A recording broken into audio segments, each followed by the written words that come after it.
ते यांचे भाऊ देसाई काका गावी गेलेले ना आता देवदर्शनाला इलेक्शन साठी.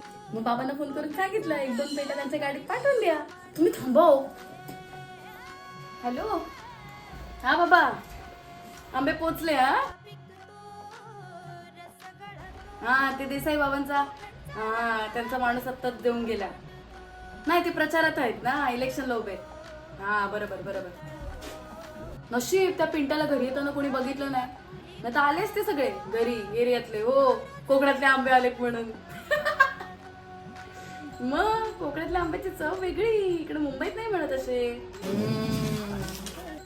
हो बरोबर बरोबर. आणि काय तुम्ही 12 म्हणजे फक्त 1च डझन पाठवले. हो यंदा पाऊस आला ना. बरोबर बरोबर. ठीक आहे ठीक आहे, चला काळजी घ्या. हा करते मी.